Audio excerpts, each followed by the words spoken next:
हाय बच्चों, कैसे हो। लास्ट टाइम हमने पढ़ा था फिजिकल वर्ल्ड। अभी हम पढ़ रहे हैं सिस्टम्स ऑफ यूनिट्स और ये भी फर्स्ट चैप्टर का ही पार्ट है।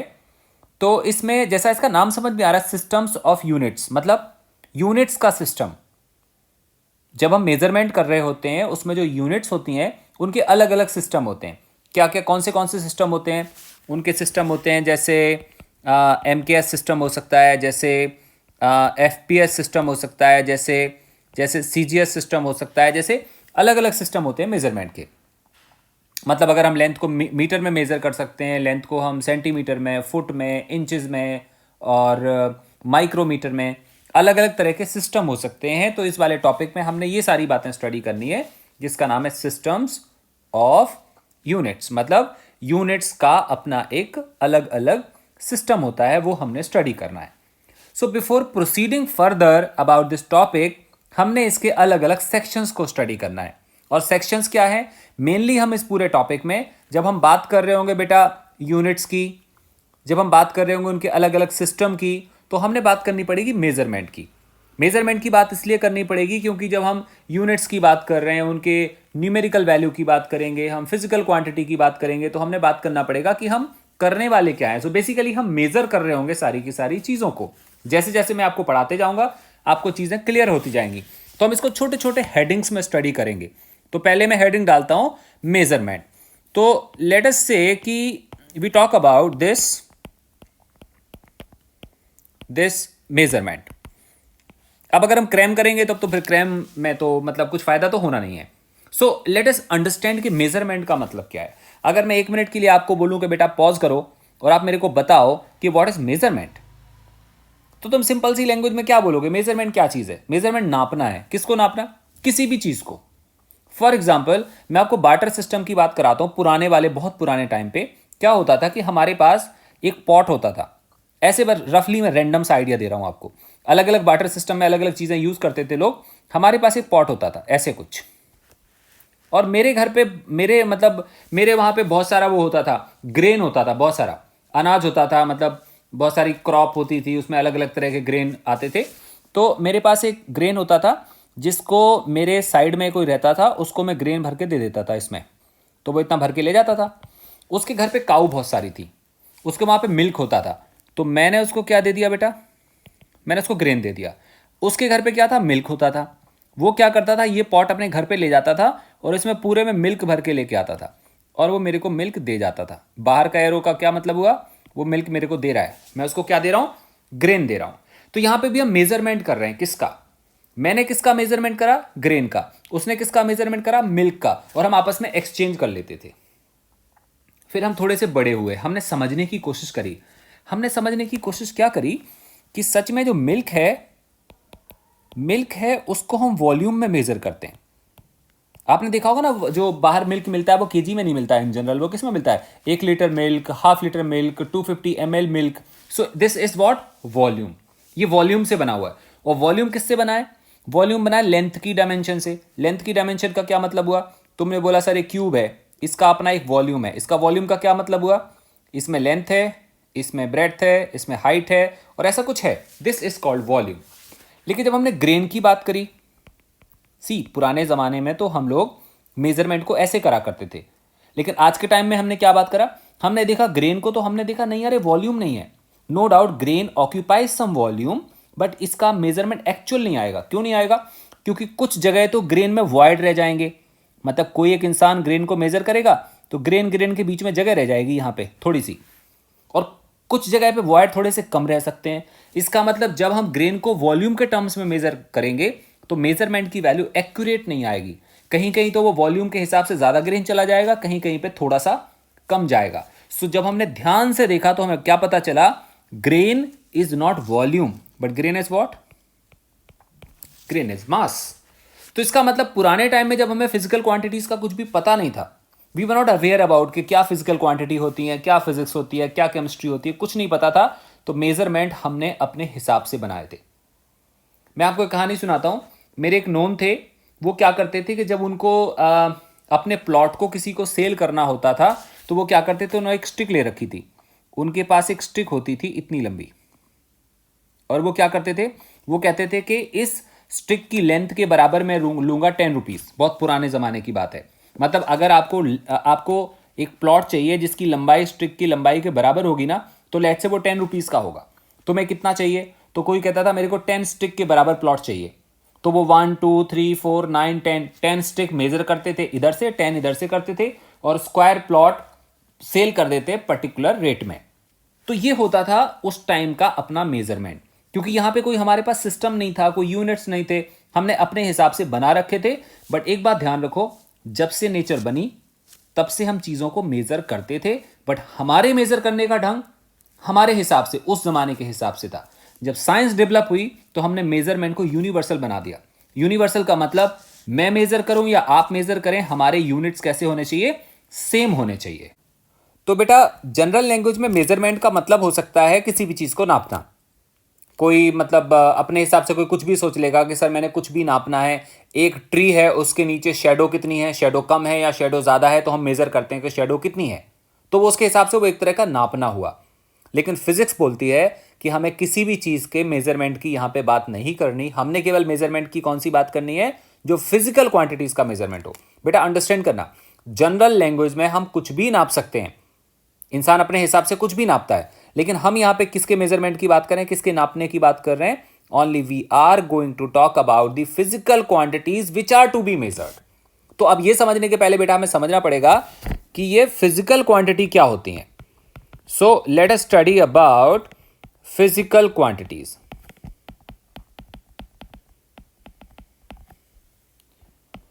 तो मैं आपको समझाऊं फिजिकल क्वांटिटीज। हाँ, जैसे मैं आपसे बात करूं कि रिवर, तो तुम बोलोगे हाँ रिवर मतलब क्या, तो मैं बोलूंगा रिवर में पानी।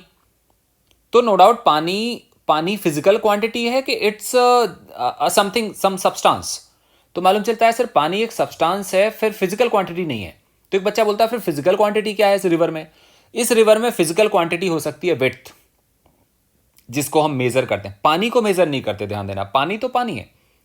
हम पानी रिवर में मेजर कर सकते हैं उसकी विड्थ, रिवर में मेजर क्या कर सकते हैं, उसकी डेप्थ, और क्या मेजर कर सकते हैं, रिवर में मेजर कर सकते हैं पानी की डेंसिटी, रिवर में मेजर कर सकते हैं पानी का मास, रिवर में मेजर कर सकते हैं पानी की रफ्तार, वो कितना तेज भाग रहा है, रिवर में मेजर कर सकते हैं हम उसकी शाइनिंग, या उसमें से ब्राइटनेस कितनी आ रही है, या ल्यूमिनस इंटेंसिटी कितनी है जब उसके ऊपर लाइट गिरती है। हम ऐसी चीजें मेजर कर सकते हैं। आई एम नॉट सेइंग कि हम मेजर करते हैं, बट हम कर सकते हैं। बट पानी is not something which is measurable.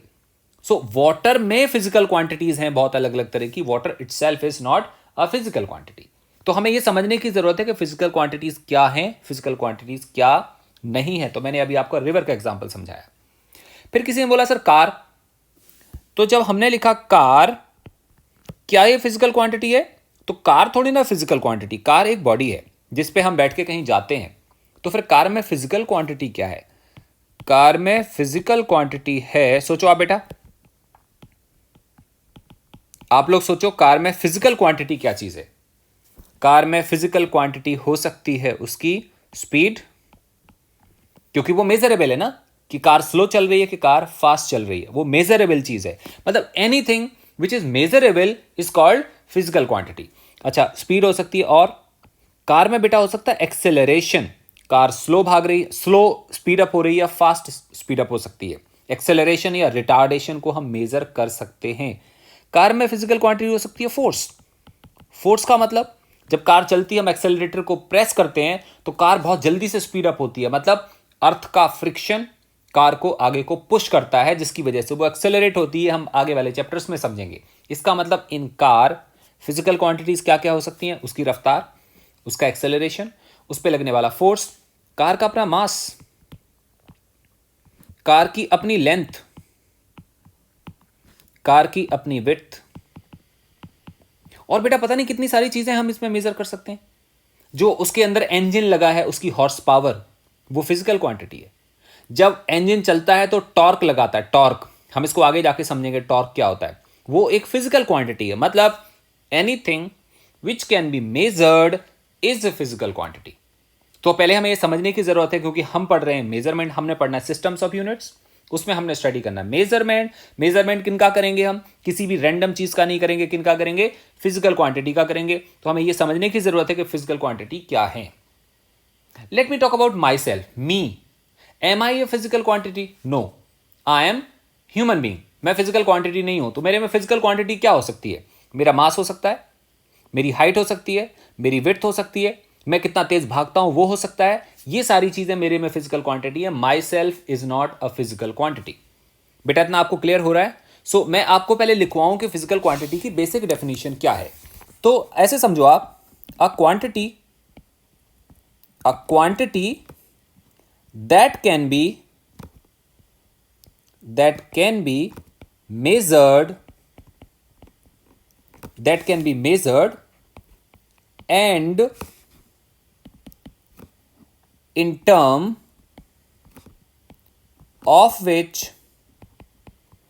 and in term of which laws of physics are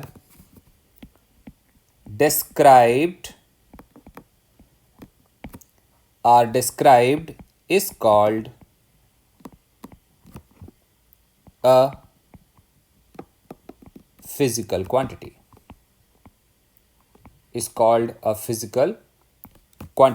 जैसे फॉर एग्जाम्पल हम लोग क्या बोल सकते हैं बेटा? हम बोल सकते हैं फॉर एग्जाम्पल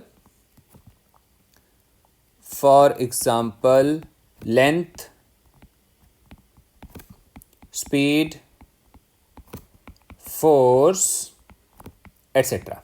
ये सारी की सारी क्या चीज़ है? फिजिकल क्वांटिटीज हैं। बेटा फिर मैं समझा रहा हूँ, एक्चुअली जब मैंने पहली बार चैप्टर पढ़ा था तो मेरे को समझ में नहीं आया था, मैं बहुत सारी चीज़ों को लेकर कंफ्यूज हो गया था कि फिजिकल क्वांटिटीज एक्चुअली क्या क्या होती हैं। वो सारी क्वांटिटीज जिनको हम मेजर कर सकें, वो सारी की सारी क्वांटिटीज फिजिकल क्वांटिटी है। जब भी कभी तुम किसी चीज़ को लेके फंस जाओ, कोई तुमसे पूछे whether it is physical quantity और not, then you have to pause, stop and understand कि क्या ये क्वांटिटी किसी भी तरह से मेजर हो सकती है या मेजर नहीं हो सकती है। तो तुम बोलोगे कि सर अगर मेजर हो सकती है तो इसका मतलब फिजिकल क्वांटिटी है, मेजर नहीं हो सकती है तो फिजिकल क्वांटिटी नहीं है। तो बेटा हम बात करते हैं अब मेजरिंग प्रोसेस की, कि हमने जिन फिजिकल क्वांटिटीज को मेजर करना है उनके मेजरमेंट में कौन सा प्रोसेस इन्वॉल्व होता है। कहने का मतलब क्वांटिटीज मेजर कैसे करी जाती हैं। So basically measurement is a comparison. किसके साथ कंपैरिजन? किसी भी स्टैंडर्ड चीज के साथ, जिसको हमने स्टैंडर्ड मान लिया, जिसको हमने आइडियल मान लिया, उसके साथ हम किसी चीज को कंपैरिजन करते हैं, that is called the measurement. और इस प्रोसेस के थ्रू हम चीजों को नापते होते हैं। जैसे आप इमेजिन करो कि मैं कहीं जा रहा था, रास्ते में मुझे एक स्टिक मिली लंबी सी, इतनी लंबी स्टिक मिल गई और किसी ने बोला कि इसको मेजर करो। तो सबसे पहले मेरे दिमाग में आया कि यार मेजरमेंट करना क्या है, इसमें क्या मेजर करना है। जब तक कोई पूछने वाला बताएगा नहीं मैं मेजर नहीं कर पाऊंगा। हाँ, अगर कोई बोले इसका मास मेजर करो, मैं अलग तरह से मेजर करूंगा। कोई बोले लेंथ मेजर करो, मैं अलग तरीके से मेजर करूंगा। कोई बोले इसका टाइम मेजर करो, अब टाइम मेजर का पता नहीं हमें। हाँ, कोई अगर ऐसे पूछे कि ये कितने दिन से इस प्लेनेट पे सर्वाइव कर रहा है तो हम टाइम का मेजरमेंट कर सकते हैं, अदरवाइज टाइम मेजरमेंट स्टिक में कुछ समझ में नहीं आता हमें। तो सपोज करो समबडी टोल्ड कि इसकी लेंथ मेजर करो, तो अगर हमें स्टिक की लेंथ मेजर करनी होगी तो हम एक स्टैंडर्ड के साथ मेजर करेंगे। वो स्टैंडर्ड मीटर हो सकता है, वो फुट हो सकता है, वो सेंटीमीटर हो सकता है। मान लो हमने इसको मीटर के साथ मेजर करना है तो हम क्या करेंगे, हम एक मीटर स्टिक लेके आएंगे और हम यहाँ पे रखेंगे 1 मीटर स्टिक, इसको हम बोलेंगे 1 मीटर। फिर दोबारा से उसी मीटर स्टिक को यहाँ से शुरू करके फिर रख देंगे, उसको हम बोलेंगे फिर 1 मीटर। फिर हम इस मीटर स्टिक को यहाँ पे रखेंगे, फिर हम बोलेंगे 1 मीटर। और ऐसे करते करते ना हमने इसको रख दिया, लेट अस से यहाँ तक रखा। किसी ने बोला मेजर करो, तो क्या पता चला हम लोगों ने बोला दिस 1 2 3 4 5। इसका मतलब हमने मीटर स्टिक से 5 बार कंपेयर करा इस स्टिक को और हम लोग ने क्या नाम दे दिया, हम लोग ने नाम दे दिया length of rod equal to 5 क्या मीटर। तो बेसिकली हमने कंपैरिजन कर दिया किसके साथ, मीटर स्टिक के साथ। मीटर के साथ में किसको कर दिया, इस पर्टिकुलर रॉड को। और मालूम चला कि कितनी बार कंपेयर हुआ, 5 टाइम हुआ, इसलिए हमने इसकी लेंथ को क्या नाम दे दिया, 5 मीटर के बराबर नाम दे दिया। चलो नेक्स्ट डे हम घूमने जा रहे थे, मेरे को एक बहुत बड़ा स्टोन मिला, इतना बड़ा सा मिला। किसी ने बोला बताओ इसका मास कितना होगा। तो मैंने क्या करा, स्टोन को उठाया और वेइंग मशीन के एक पेन के ऊपर इसको रखा और दूसरे वाले पेन पे मैंने वेट रखने शुरू करे, रखते रखते रखते रखते रखते मैंने इस पर 5 kg 6 kg और मैंने फाइनली रख दिया इस पर 9 kg। मतलब कितने केजी रखे, कितने केजी रखे, 9 kg रखे। मतलब एक एक केजी के कितने टुकड़े रखे होंगे, 9 रखे होंगे। इसका मतलब हमने केजी के साथ इस वाले मास को कंपेयर करा कितनी बार, 9 बार। इसलिए हमें मालूम चल गया कि इस पर्टिकुलर बॉडी का कितना मास है, 9 kg है। इसका मतलब हम चाहे मास मेजर कर रहे हो, या हम लेंथ मेजर कर रहे हो, या हम टाइम मेजर कर रहे हो, या हम किसी भी तरह की फिजिकल क्वांटिटी को मेजर कर रहे हो, we have to compare that particular quantity with a given standard. तो अगर मैं लाइन लिखूं कि व्हाट इज मेजरमेंट या व्हाट इज मेजरिंग प्रोसेस, तो हम क्या लिख सकते हैं, हम लिख सकते हैं the process of measurement, the process of measurement is, क्या बोलेंगे बेटा, is basically a process of comparison. Comparison बेटा क्लियर हो गया। तो प्रोसेस आई मीन मेजरमेंट क्या चीज है, मेजरिंग प्रोसेस क्या है, ये एक ऐसा प्रोसेस है जो क्या करता है, कंपैरिजन करता है किसी एक गिवन फिजिकल क्वांटिटी को किसी एक पर्टिकुलर स्टैंडर्ड यूनिट के साथ। तो ये हमें बात समझ में आई है। अब दूसरी बात आती है स्टैंडर्ड यूनिट होनी कैसी चाहिए। तो इसके बारे में मैं थोड़ा सा लाइन लिखवाता हूँ। स्टैंडर्ड, ये वाला चैप्टर बहुत ज़्यादा थ्योरेटिकल टाइप है, इसलिए मैं बीच बीच में थ्योरी लिखवाते जा रहा हूँ आपको। तो आप इसको देखते जाएंगे तो थोड़े टाइम बाद आपको क्लियर हो जाएगा। तो वो स्टैंडर्ड यूनिट कैसी होनी चाहिए, क्या होती है, तो मैं आपको थोड़ी सी डेफिनेशन और लिखवाता हूँ, आप ध्यान से देखना। N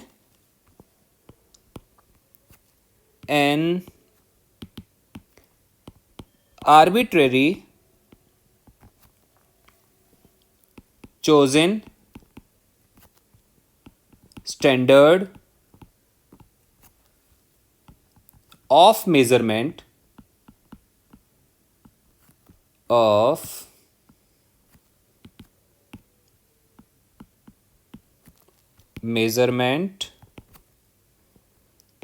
of a quantity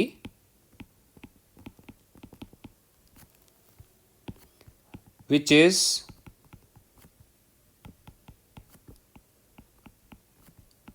accepted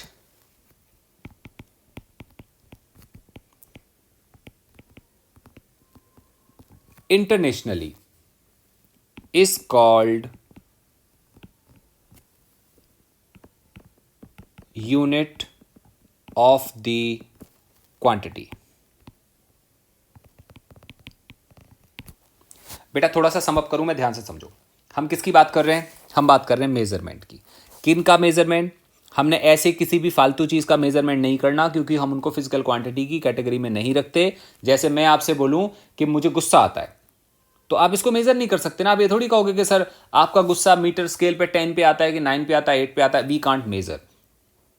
मैं अपने फ्रेंड के बारे में बात करता हूं कि यार वो फ्रेंड ना दिल से बहुत अच्छा है।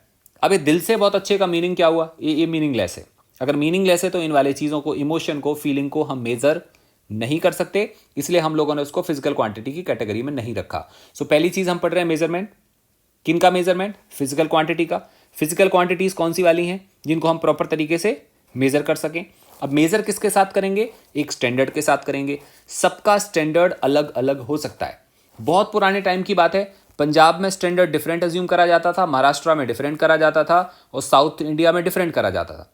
लेकिन उसमें बहुत सारी डिफिकल्टी थी। जैसे जैसे हमारा कम्युनिकेशन नेटवर्क आगे बढ़ा तो हमें आपस में कम्युनिकेट करने में मुश्किल हुआ, क्योंकि हम तो मास को मेजर करते थे किसी और चीज़ से, वो करते थे किसी और चीज़ से, हमें समझ में आता नहीं था।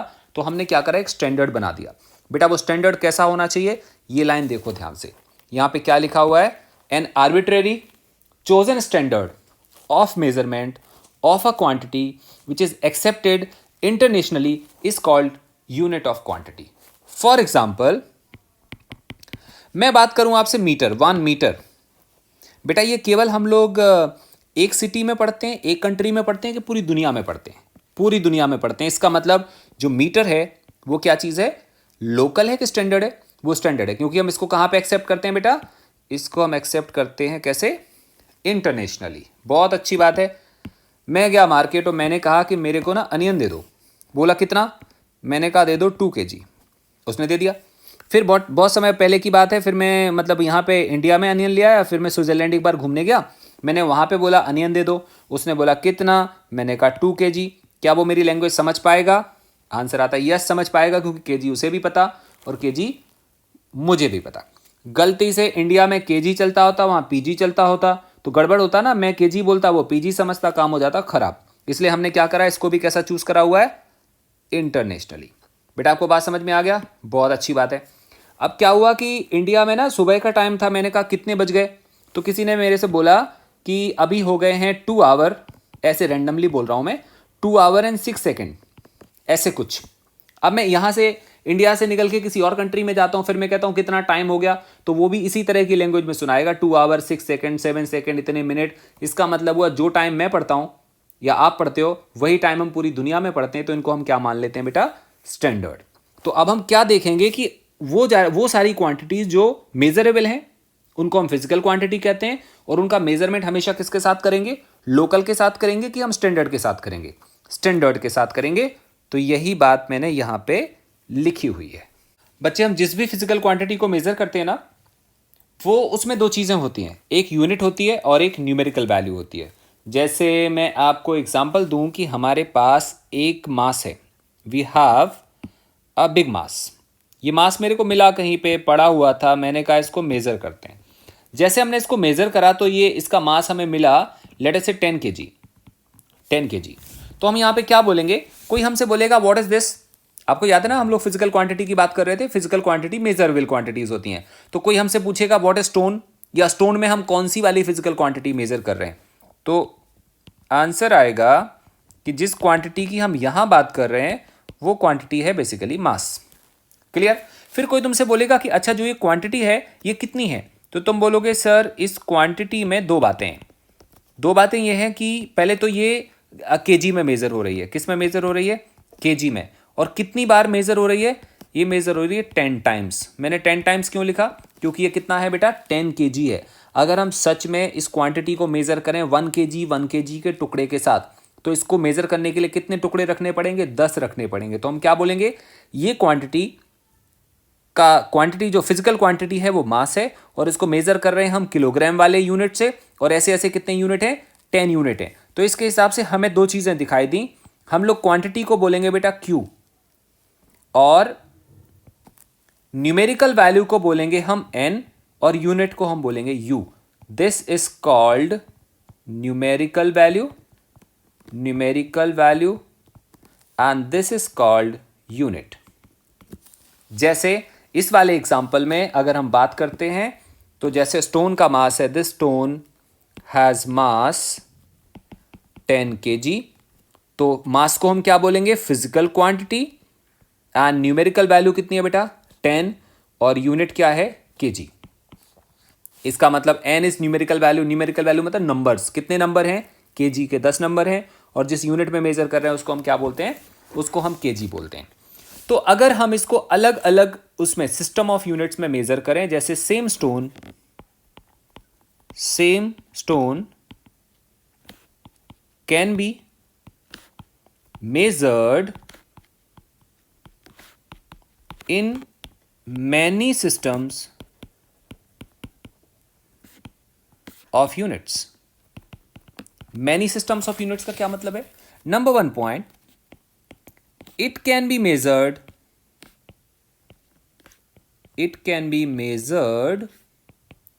in kg as quantity equal to कितना बेटा, लास्ट टाइम मैंने अभी कितना बोला था, 10 kg। यस नो, ये पहला पॉइंट है, हम इसको केजी में मेजर कर सकते हैं। दूसरा पॉइंट है सेम स्टोन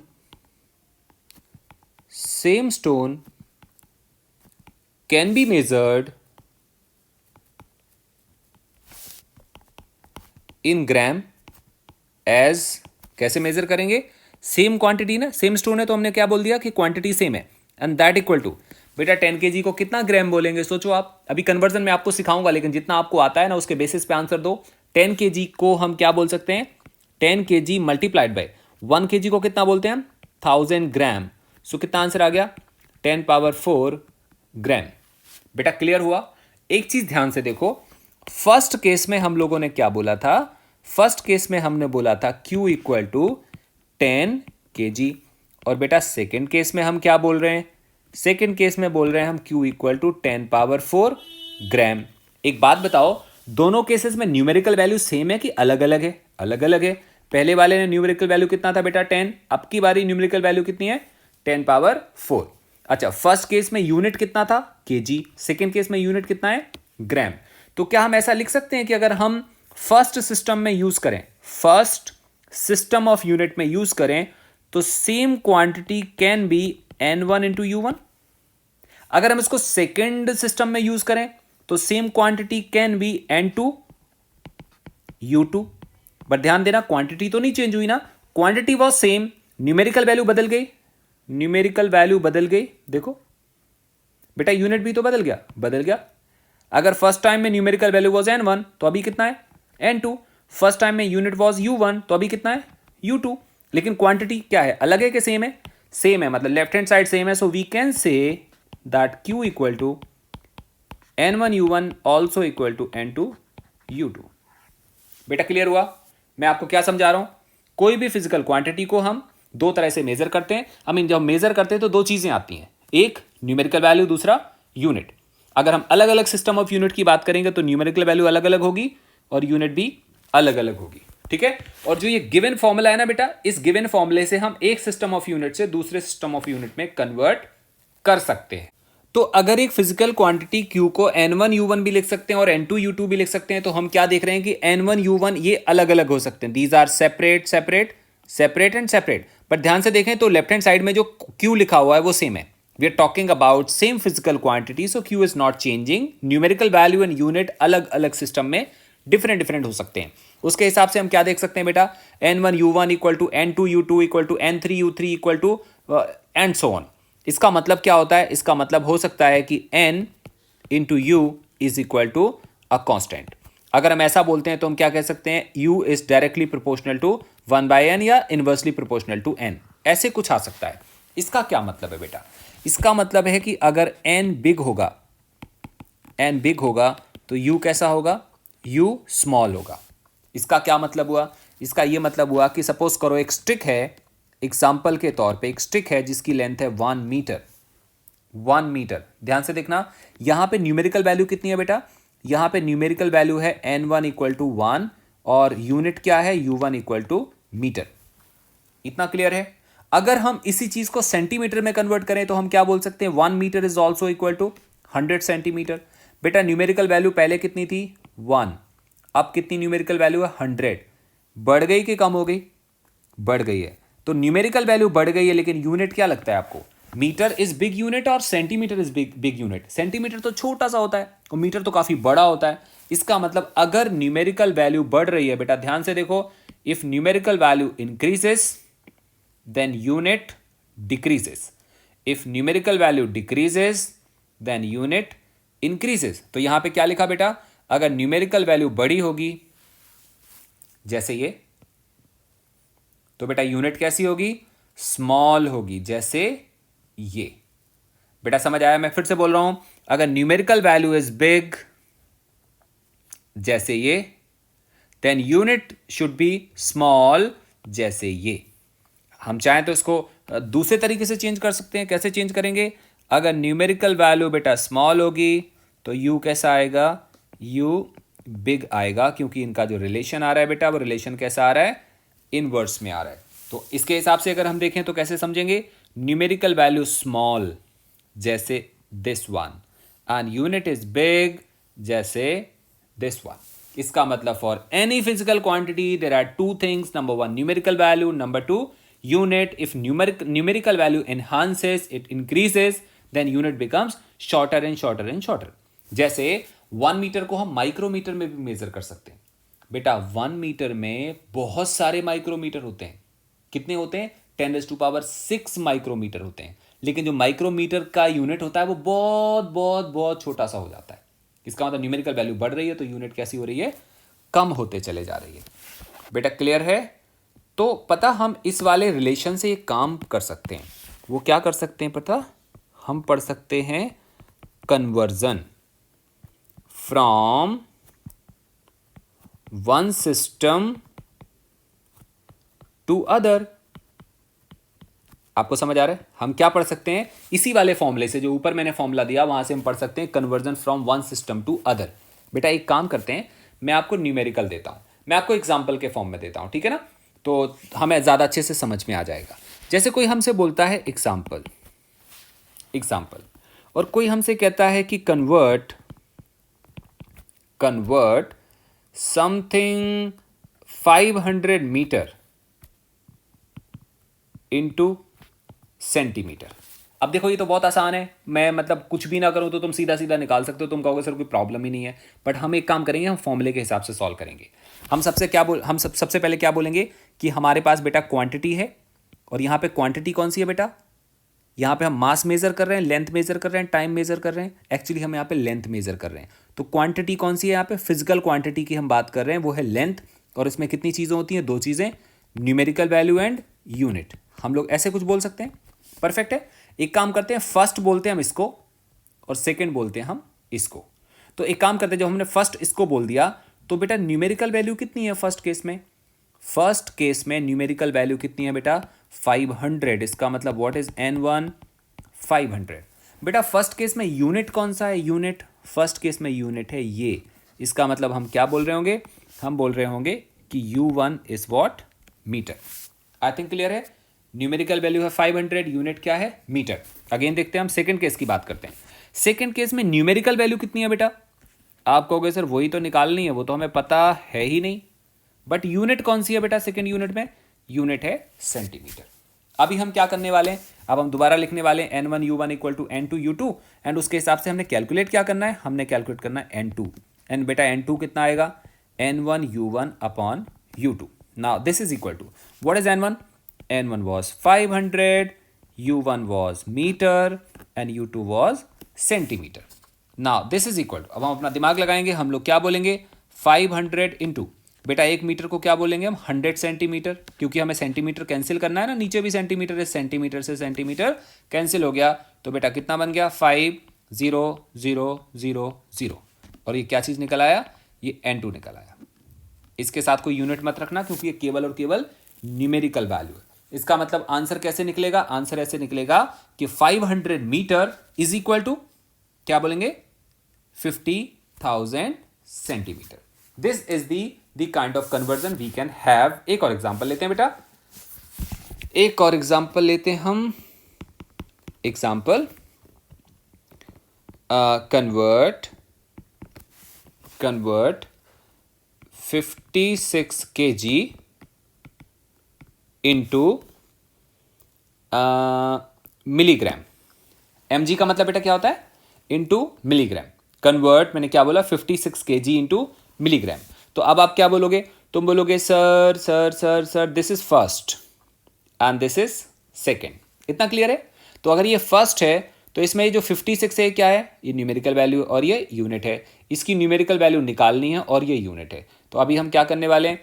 हम लोग क्या करने वाले हैं? हम लोग बोलने वाले हैं n1 is 56, u1 is kg, n2 हमें पता नहीं, और u2 बेटा कितना है? u2 is just milligram. इतना क्लियर? अब हम दोबारा से फॉर्मूला लगाते हैं। हमारे पास फॉर्मूला आएगा n2 equal to n1 u1 upon u2। बच्चे समझदार है। Now this n1 is 56 multiplied by kg divided by milligram. This is equal to, आपको बेटा क्या लगता है? थोड़ा दिमाग लगाओ। मिलीग्राम का मतलब क्या होता है? मिलीग्राम का मतलब क्या होता है बेटा? मिलीग्राम का मतलब होता है 10 पावर माइनस 3 ग्राम। 10 पावर माइनस 3 ग्राम। और 1 ग्राम का मतलब कितना होता है? 10 पावर माइनस 3 kg। आपको समझ में नहीं आया? तो एक काम करते हैं, ऊपर लिखते हैं। देखो ये चीज़ हमें मालूम होनी चाहिए, नहीं तो सॉल्व करना बहुत मुश्किल होगा।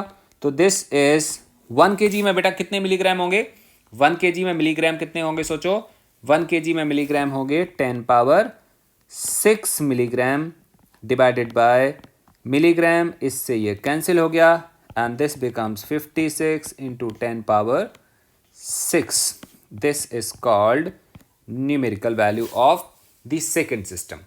अब आप कहोगे सर मिलीग्राम मेरे को समझ में नहीं आया, तो अब हम क्या करेंगे? देखो ऐसे करेंगे, मैं आपको यहाँ पे अलग से लिखवा देता हूँ।